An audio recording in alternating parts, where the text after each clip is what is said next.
Welcome back. Well, so far in the show we've seen pets such as cats and birds and guinea pigs.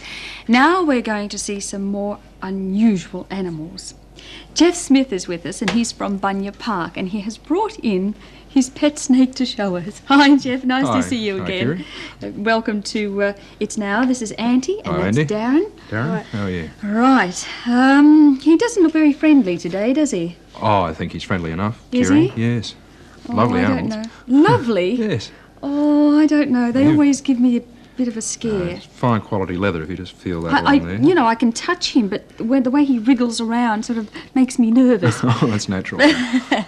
What type of snake is he? This is a python. It's a true python. He's called a carpet python because of the markings on his back like a Victorian carpet. And he's a member of the boa family. So he's a constrictor. He's totally non-venomous and kills by constriction. Not nice to know, is it? And it's not dangerous? No, it's not at all dangerous. What you can get is a bit of a nasty bite from a big one. If you molest them in some way, they can bite. And they have very sharp, recurved teeth. So, you know, it can be quite a nasty bite from them at times. Are these snakes native to Australia? Oh, yes, they're native to Australia, definitely. They're found throughout Australia, except in a certain portion of New South Wales. But they're native to Australia, yes.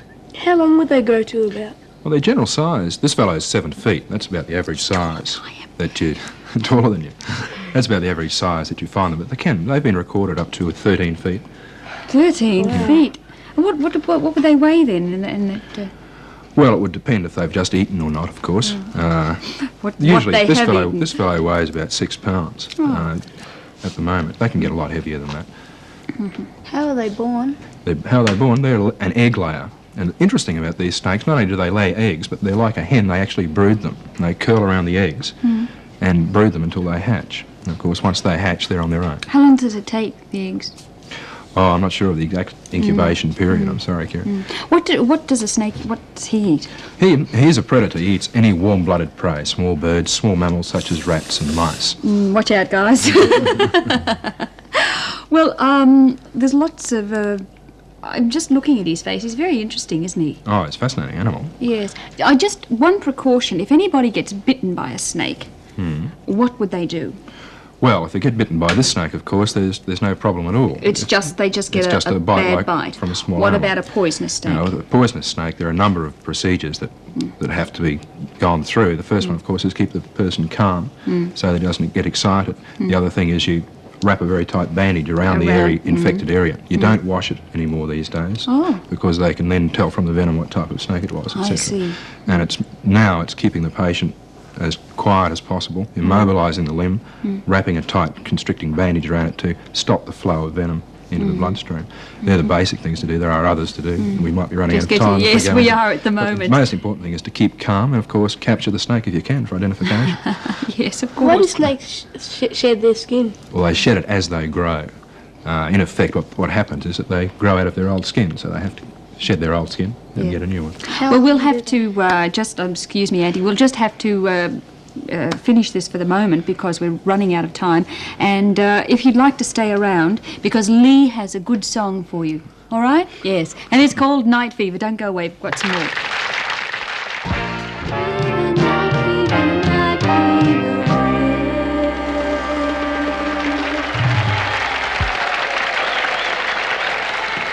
Thank you very much, Lee, with Night Fever. Jeff is still here, and this time, not snakes, we have a lizard.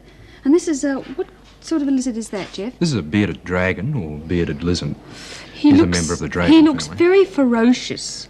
Well, he looks ferocious, but he isn't really. He's quite a nice little fellow. He extends his body out and his pouch out to make himself look bigger. He has these little spikes all over him. Yes, he is very spiky, isn't he? A bite from this fellow would be completely harmless. He can't hurt you at all. He just looks fearsome. How long do they grow? Well, here's about the average size. They can get up to about 20 inches sometimes, these fellows. They can grow a lot larger, but this is about the average size of them. And you'll see them everywhere. They're all over the roads. Yes. What do they basically eat?